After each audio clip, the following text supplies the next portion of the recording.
my gosh. You rolling out, huh? I am. You rolling out? Absolutely. First of all, I'm Rolling out with Crystal Jordan. absolutely. Hmm.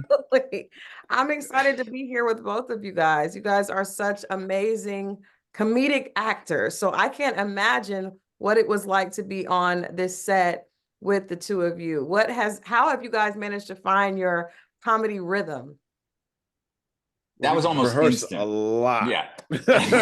Yeah. Oh, no, we work everything. No, it was instant. The Right away. first time we did a Zoom together, it was like, oh, okay. Yeah. I know this guy, and no, it has been great. The writers have really had a lot of fun with us. We're around a lot, so our voices are being incorporated into who these guys are in a really fun way. Um,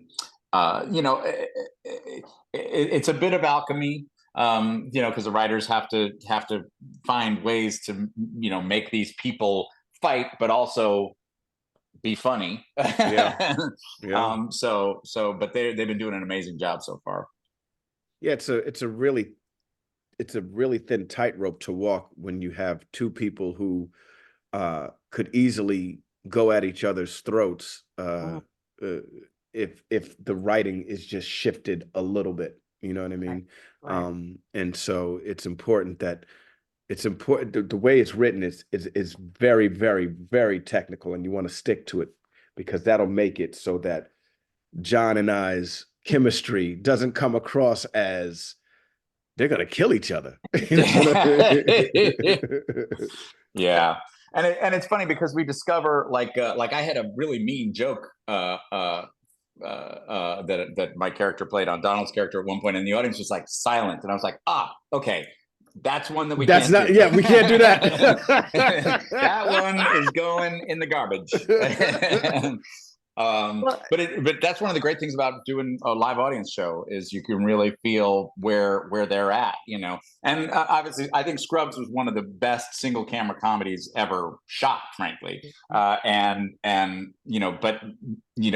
It and partially because they managed to be so amazingly funny while not having an audience, while and the jokes per show on that it was so dense with jokes. But that's what extended family is like that too. You know what I mean? Even though there's a laugh track there, there's joke after joke after joke after joke after joke after joke, and sometimes it's hard to keep up even with a laugh track. Wow. Well, it's interesting because it's a topic that I think most people will be able to relate to.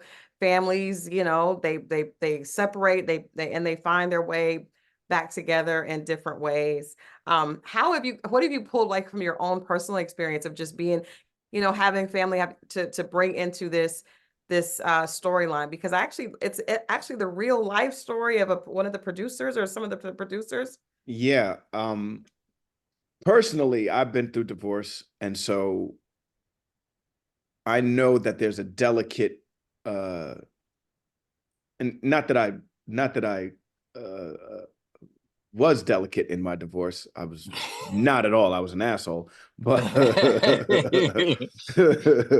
but if hindsight being 2020, if I could go back and look at it again, I would say, I would have done it different. I would have sacrificed a little bit more for the kids. Right.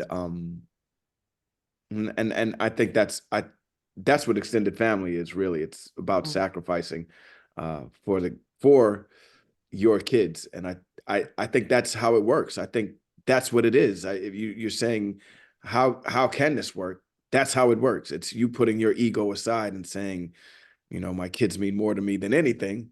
Let's make it so that they're happy. Right. Yeah. Right. And it was inspired actually by the real life owner of the Boston Celtics, who he and his wife share an apartment with her ex-husband, because they did not want the kids to have to go back and forth between the two homes. So it really obviously that's a very specific relationship, Right. but it was because literally the guy who George Geyer, George Gear, the guy who my character was patterned after, he was actually an enormous Boston Celtics fan, and then his ex-wife marries the owner of the Boston Celtics. you know, and George actually has been in the writer's room, and he's been really helpful in terms of like, okay, in real life, how does this play out? Yeah. And he and Amelia, you know, his ex-wife, are still on fantastic terms. They still communicate a lot. They still see each other a lot. Their kids are beautiful and are doing great. And you know, I mean, they give each other constant shit. I mean, excuse my language, but just they are. I mean, that was part of the fun of their relationship, is they're just constantly making fun of each other. And I thought, you know, when that's the relationship I really wanted Abigail Spencer and I to have on the show, was that, you know, really that these are people who can just argue for hours and you enjoy the ride. I think the audience loves that because we mostly can relate to it. Either you're going to be angry or happy, or you just may need to laugh. So do you guys think that by people laughing, it may help them to kind of deal with their family situations, or at least learn, or at least make fun of it, I guess, Well, you know, laughter is the best antidote to any type of to anything, if you ask me. You know, I remember so when I got divorced, I remember somebody saying to me, "Oh, dude, I'm so sorry." And I laughed out loud and I said, "No, man, I'm so happy to get up out of that." You know what I mean?